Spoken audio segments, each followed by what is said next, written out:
This conference will now be recorded.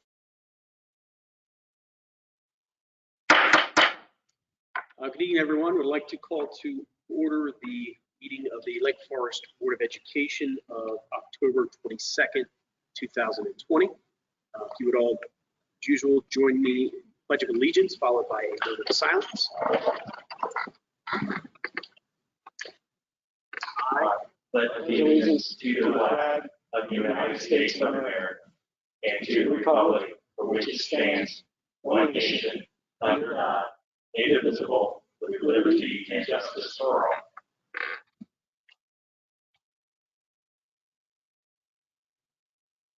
Thank you.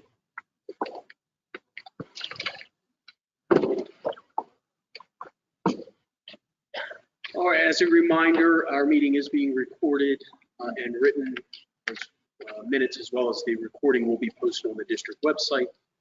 We'll begin tonight with roll call of board members. Mrs. McCloskey. Here. Mrs. Starkey. Here. Mr. Thomas. Here. Vice President Rao. Here.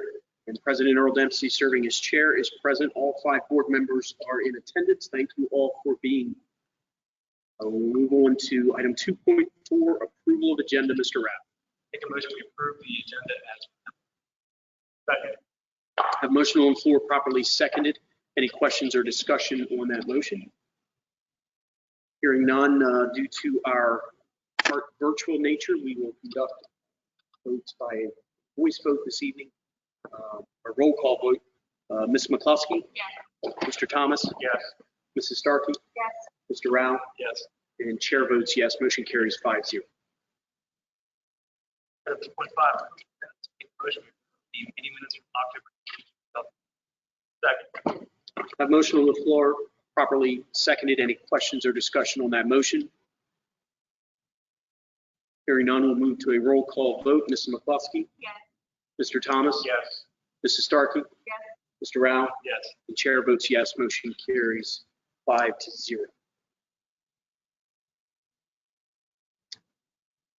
We are moving on to item 2.7, citizens participation. The opportunity for members of the public to address the board. We had asked anyone who was joining online to please let us know ahead of time if you had chosen to speak. We did not have anyone signed up this evening. I do believe we have one in the room with us, Mrs. Haller here. Welcome, Mrs. Haller. I have some questions for you guys. I know grades just came out this past week or week before, the 6th of October. I'm trying to find out, I know we're trying to do this whole hybrid, some in school, some out of school. Have you guys been seeing that this is actually benefiting these kids in the matter? Because I know, for instance, I have 2 children at home. Well, 2 now in the house, 1 back in school. One of my kids, who is a straight A student, has D's and F's because he can't get the help that he needs on his work. Because as soon as class is over, that's it. He doesn't get the help from the teacher. And now we're trying to go back and see what assignments need to be done. And when I go to look on your guys' Schoology, which people are saying that that's where some grades are, and then you have home access, they're completely different scores. And so I'm trying to find out, are you guys even seeing that if it's benefiting these kids to, yes, I understand the exposure, but these kids' academic grades are falling. I don't know if I'm the only parent that sees that, but these kids are struggling when you guys are keeping them at home. And I've got an 8th grader, which according to your guys' list, they're not even on the list to even go back until I think phase 4. And I've got an 11th grader who they've got to start looking at colleges, and he's not even projected to come back into the school. So I'm trying to find out, if you guys come up with any idea on what's going on? I was watching that Capital School just decided they're going to go completely remote again. Is that something that you guys are also going to look into? And if that is the case, what are you guys going to do about these kids' grades that are struggling already as it is to keep them on full remote learning? I understand that we are trying to keep all these kids safe. My youngest has been going back to school since I I want to say the end of September, middle of September, and I see a huge change in the way he is acting at home with his schoolwork. He's eager to learn. Whereas my 8th grader who is stuck at home all day has no desire. And these, yes, academically, but emotionally, these kids are suffering. And there's got to be something that we can do. You guys don't have a timeline, and I understand that. But I'm trying to find out, are there any ideas on what you guys plan on doing, except for to be determined, That's my biggest thing is kids are struggling. Sure. So. Thank you, Ms. Haller. So again, I think we all recognize there is far from any one ideal scenario. I know one thing that's going to occur tonight is Dr. Lucas is going to address to us a more detailed plan, and I think that may begin to answer a lot of the questions that you have. Thank you very much for being here. Okay, we are on to section 3, reports. Mr. Kellerman, I don't believe you have anything this evening. Okay, thank you. On to board president report. So just a couple of quick things. One, it was really great to see Central Elementary representing the district earlier this week. Earlier this week on WBOC, having come out Monday with the return of some of the students in school, and certainly Mrs. Hom, 4th grade teacher, correct? So Mrs. Hom really doing a great job showcasing what she was doing, showcasing Central, showcasing the district, and Mr. Sheehan, part of the TV star lineup as well. So thanks for that. It was great to see. So we returned to sports competition events this week. So I know I attended my own son's first soccer game at home on Tuesday. So although it didn't really look as it always has, it again was nice to have some semblance of normalcy starting to creep back in. It was a little harder to tell which boys were which out there with masks on. You had to pay a little more attention to the hair and to the numbers. But just great, and appreciated all the fans and the officials and all the district staff that were really making it done in a good, positive, safe manner for our athletes. And lastly, just again, thanks to all of our staff and the great work that they're doing. We returned, this week, right? Yeah, this week was my freshman, time flies. But we returned some students this week, and I know the landscape again changed for teachers, and that's going to continue to happen over the course of subsequent weeks. And we just acknowledge and appreciate everything that you're doing in your job, in your lives for students and your colleagues in the district. So thank you for that. Does anyone have any questions for me? All right, we are on to Superintendent Report. Dr. Lucas. Good evening. Thank you, Mr. Dempsey. Good evening, board members, community members, staff. I'd like to start tonight by reporting on our return to school this past week. Much like our initial opening back in September, the week started off well and got a little bit better each day.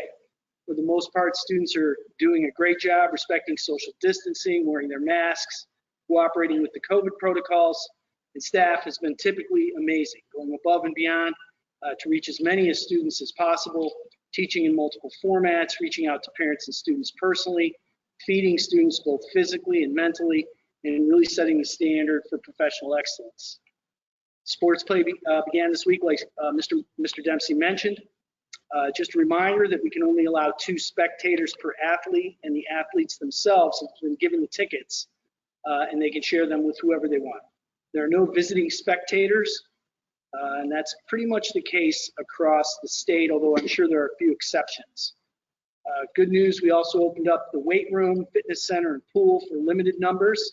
And if you're a member and interested in using those facilities, please check our website, as we have a specific sign-up method to get that done. There's quite a few schedule works coming up I'd like to mention. But before I get to that, I want to remind everyone the end of the first marking period is October 30th. So we still have some time. So please urge your students to work hard the remaining days of the marking period so they can earn the highest possible grades. Starting the first week in November, schools are closed for staff development the 2nd, and Election Day the 3rd, and we're closed again on Veterans Day, November 11th. Then, of course, the entire week of Thanksgiving, we have parent-teacher conferences and teacher-staff development, and then, of course, Thanksgiving. Check our website or check with your child's school for the most up-to-date information. The last thing I'd like to do tonight is recognize our school principals who are here. Can I get all the principals to stand for me, please? Okay, slowly, there they go. Let's see, I'll introduce, starting right up here in the front, we've got Mr. Bennett from Chittenden, Mr. Sheehan from Central, Ms. Dupress from our high school. We've got Ms. Alexander in the back from South, Ms. Dotson from North, and Ms. Dotson is Dr. Robinson from DEC, and Mr. Brown from East. October is officially National School Principals Month. I want to thank our principals for the tireless work they have put in this year to lead their schools. I can't say enough about both the volume of work as well as the importance of the work they do. I get in here very early in the morning and sometimes leave very late in the evening, and rarely when I arrive do I not see that Mr. Sheehan across the street or Ms. Dupress here in the high school have beat me in or are still working. And having been a school principal very recently, I'm sure this is the case in every one of our schools. So to our principals, I'd like to say thank you. We're proud of you, and we are fortunate to have you leading our schools.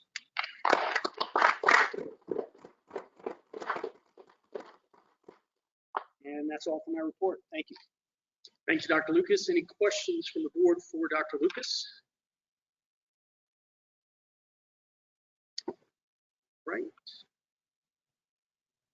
Item 3.4, LFEA report. This is Barb Mills.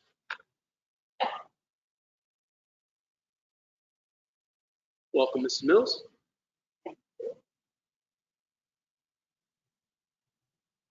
have a couple of things tonight. I would just like to start out by saying that we appreciate the time that we were able to spend with the board tonight as we begin our financial negotiations.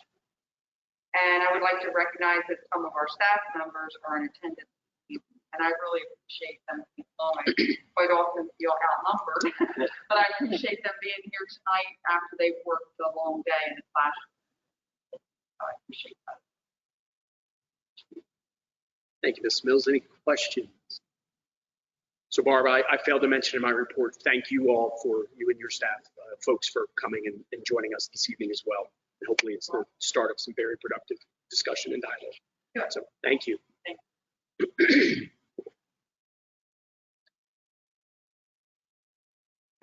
All right, section 5 discussion items, 5.1, the 2020 to 2021 return to school. Back to Dr. Lucas. Good evening again, everyone. As I reported, we started grades pre-K to 1, 4, 6, and 9 this week. And by all reports and observations, things have been very positive. Students and staff have adjusted to being in a truly multimodal environment. In other words, having to teach and learn in multiple ways, and we are making the best of a bad situation. As I reported to the community last week, we did have 2 staff members test positive for COVID the week prior to school starting, but neither case was contracted in school or during school-related activities. In fact, according to representatives from the Department of Public Health, there have only been 2 cases of staff or students contracting COVID in a Delaware public school, and in both cases, the persons were not observing the established protocols like mask wearing or social distancing. By all evidence, if we respect the rules we have in place, we can safely expand the number of students returning to school each week. Therefore, I'm going to direct principals to move to phase 3 of our return to school on November 9th. This means starting tomorrow, principals should be reaching out to families in grades 2, 3, 5, 7, and 11 to identify which students will return and which will choose to remain in the fully remote classroom. For planning's sake, I'd like to announce we intend on moving to phase 4, bringing the remaining students back to school on November 30th, again in the 50-50 AB hybrid mode. But I want to wait and confirm this at our next board meeting on November 12th. The reason I'm mentioning that is because I want to make sure I give staff and families as much time as possible to plan for this. I do want to qualify all this by saying if conditions change and we feel like there's an unmanageable risk to our students or staff, we'll adjust these activities to mitigate the risk before we bring students back to school. While it seems we're pressing forward a little faster than we have so far this year, there's good reasoning behind this decision. First, we want to try our best to see that all students have the opportunity to get at least a little bit of time in front of their teachers before we break for the winter. Next, the natural breaks in the calendar with Thanksgiving and winter break coming up allow us to bring back a few students at a time and then break that up with, the natural breaks in the schedule, giving us the chance that if we have to correct our course of action or make any changes, we've got those breaks in between to help us along the way. If we find we need to make an adjustment, we can do so. I want to be sure everyone understands we're taking very deliberate and planned approach to this phase-in. We'll remain in phase 2 for the next 2 weeks, then move to phase 3 for 2 weeks before we break for Thanksgiving. The Monday after Thanksgiving, we'll move to phase 4 for 3 weeks and then break for Christmas. So we have a very, very deliberate and planned reason for doing this. And above all, this will allow every student in our community the chance to be in front of their teacher at least for a short period of time before we break for winter. But if at any time we feel like the data or circumstances call for us to slow down, we will. I'm confident if we follow the protocols we have in place and all respect the process, we can return to school safely and start on the road to the kind of school experience our students deserve. And with that, I will allow for any questions that those of you may have. Thank you, Dr. Lucas. Questions or discussion on the return to school topic from Dr. Lucas?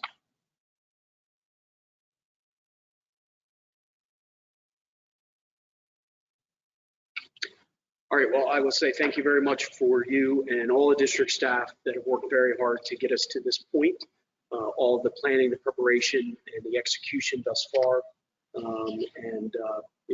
confidence that we'll continue down the right path and make the rest of it successful as well for our community and students. So thank you very much. Thank you. All right, section 6, item 6.1, board policies. We have several policies up for first reading this evening. This is a discussion item, so we'll move through each of these individually one at a time. First one we have is Djfa, receipt of equipment, materials, and supplies. There's a recommendation for this to be deleted and moved to policy EDA. Questions, EDA comes up later. You refer back to any topics, any questions or discussion on that one at this point. Mr. Rao. When we delete the policy, still keep it for reference as the only part of the policy that refers to the policy. Generally not. I think if you look at, is it NEPA? Is that the guidelines we follow? If you look at that, we don't have a corresponding policy for everything. Anything else on that? All right, move on to DB, annual operating budget. Any discussion on policy DB?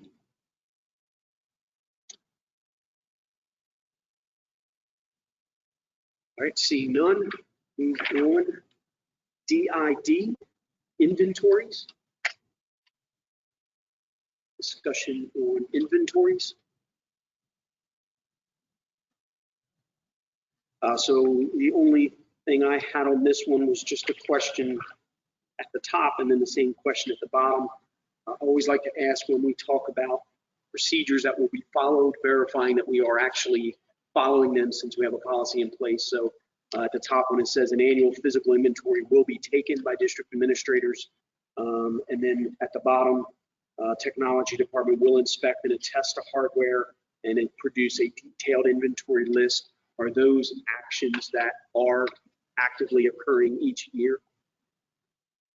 Yes, absolutely. Great. Yes, sir. Thank you very much. Anything else on that? All right, move on to EDB, maintenance and control of materials. Mr. Rouse.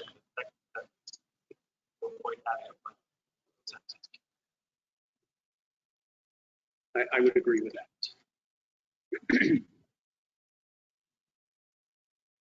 So if we could do that, if we could just combine that set, you're speaking of the records will include, right, the clarifying statement of records paragraph. Correct. I would agree with that. And then just a really minor thing for me at the very bottom, I think any school-related group, I think school-related just becomes hyphenated. Any other discussion? All right, moving on to EDA, receiving.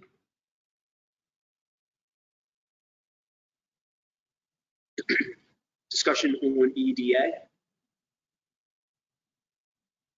I just had one question, the fourth line at the end, so it says, we will check to determine if the purchase order has been properly filled. I had to read that a couple times to understand.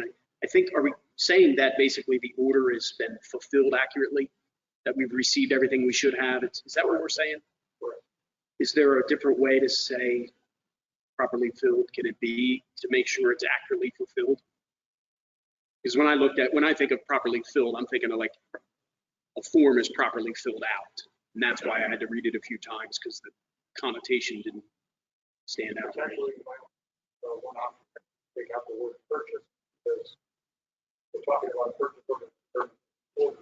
Okay, that would have helped. That I would agree. I would agree. We're All just deleting purchase. Just striking purchase from the fourth line. Got it. So to determine if the order has been properly filled. Thank you. Any other discussion on this one?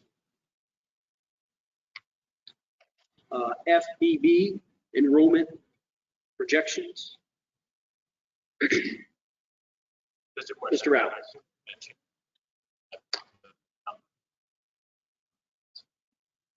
Yep. And just a formatting question I had. We had several policies this evening that had a numbering. Some of them were double spaced, some of them were not. So just from a consistency standpoint throughout our policy manual, if we can decide which we would follow. Anything else on FBB? Right, we are on to GDO, evaluation of classified staff. Any discussion on GDO?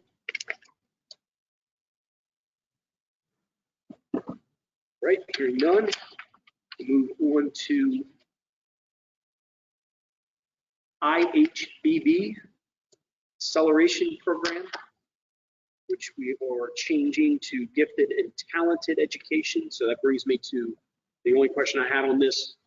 The index. Index is the gifted and talented. Great, thank you. Any questions or discussion on IHBB? Mr. Rao.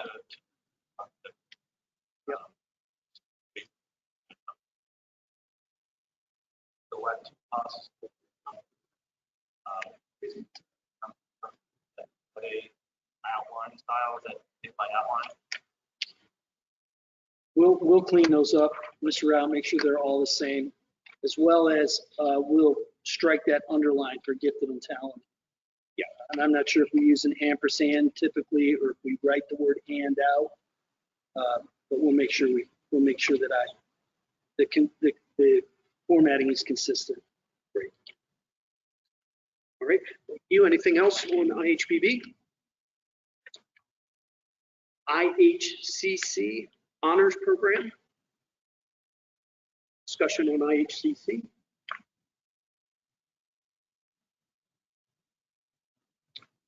Right, hearing none, move on to III, independent study. Question or discussion on III.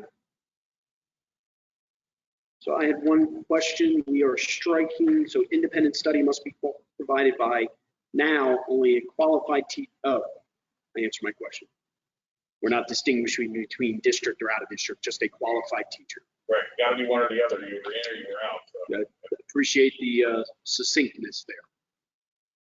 Any other discussion on III? Right, we go into IIP, course offerings. So the one question I'll say I had is this is a recommend to approve. I would just want to understand why. This does not appear in the index at all.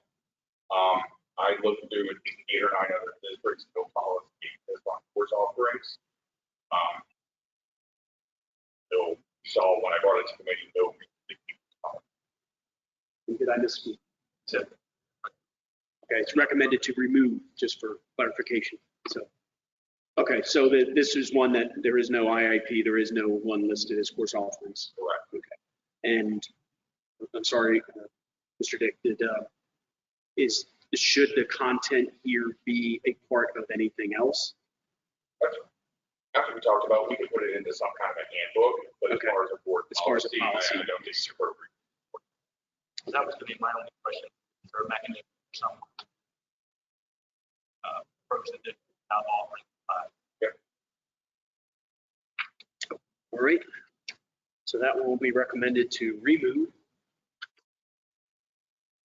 And then our final one this evening, IIQ, dual enrollment credit.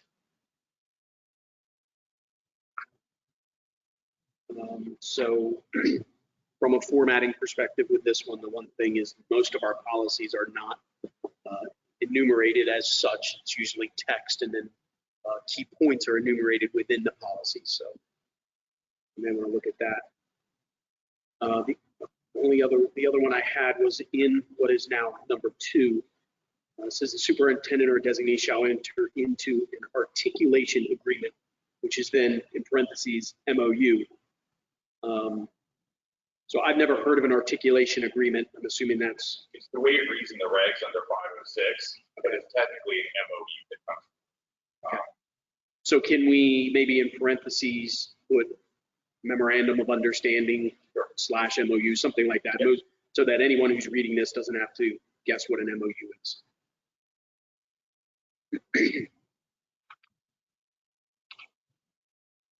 And then we had Title 14, part of Title 14 was actually included here. Was it just for the board's purpose to reference, or is it in the policy manual? Within the regulation, it needs to be appended to the board policy. So when we put it up on the website, we'll append regulation. Okay.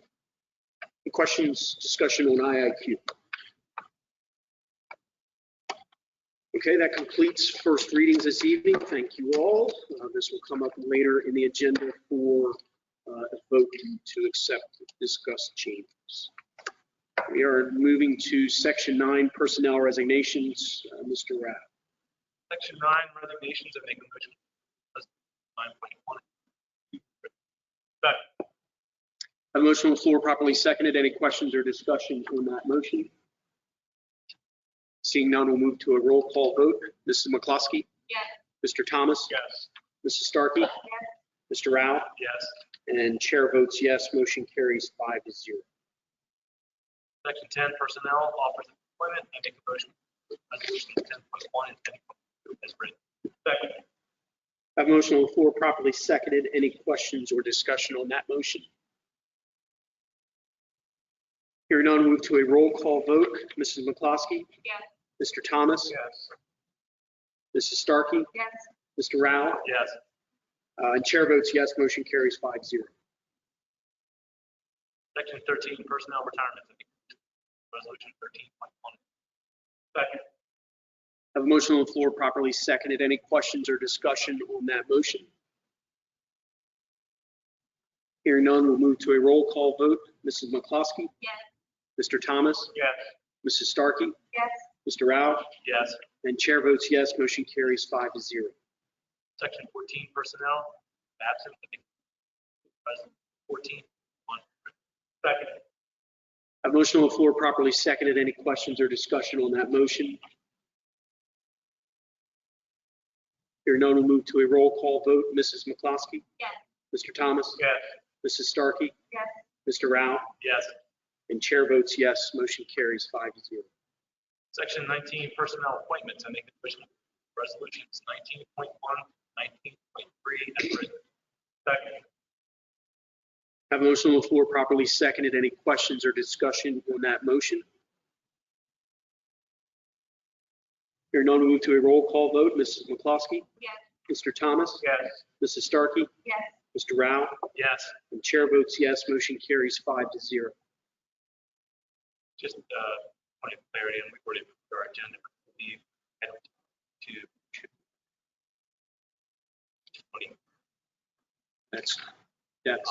That's great. Yep. So let's just attack those in two separate motions. So I make a motion we approve resolution 20.1's choice as written. Second. Excuse me. Motion on the floor properly seconded. Any questions or discussion on that motion? Hearing none, move to a roll call vote. Mrs. McCloskey? Yes.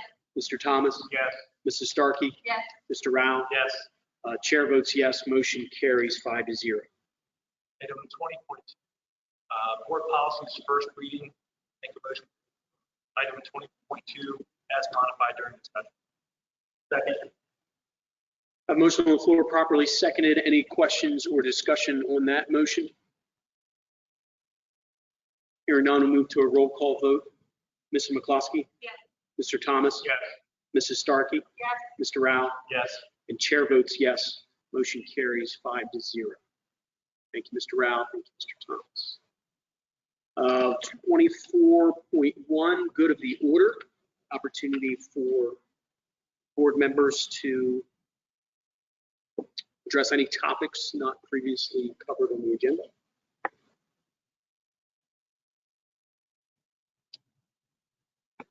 Mrs. Starkey.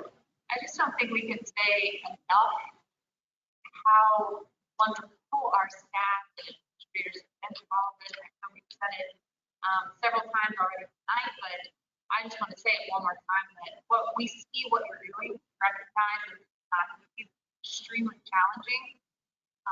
But we appreciate you guys. I think you're doing an incredible job.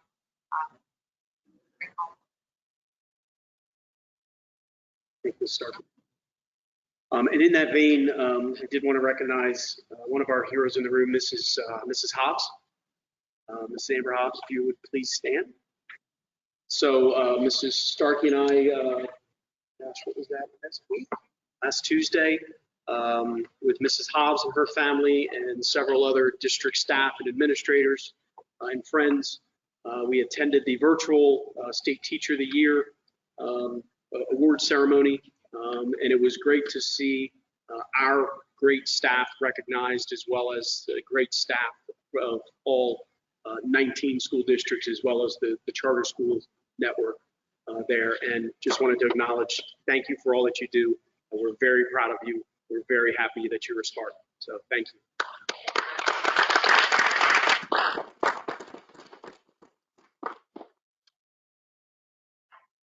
All right, we shall, where are we here? I do not believe we have a need for executive session. So I will entertain a motion for adjournment. So moved. Second. I have a motion on the floor properly seconded for adjournment. Any questions or discussion on that motion? Hearing none, move to a roll call vote. Mrs. McCloskey? Yes. Mr. Thomas? Yes. Mrs. Starkey? Yes. Mr. Rao? Yes. The chair votes yes. Motion carries 5-0. The board stands adjourned at 7:46 p.m. Thank you all for being here, both anyone who's joined online as well as all of you in person. Thanks for everything you're doing. Stay safe and healthy out there.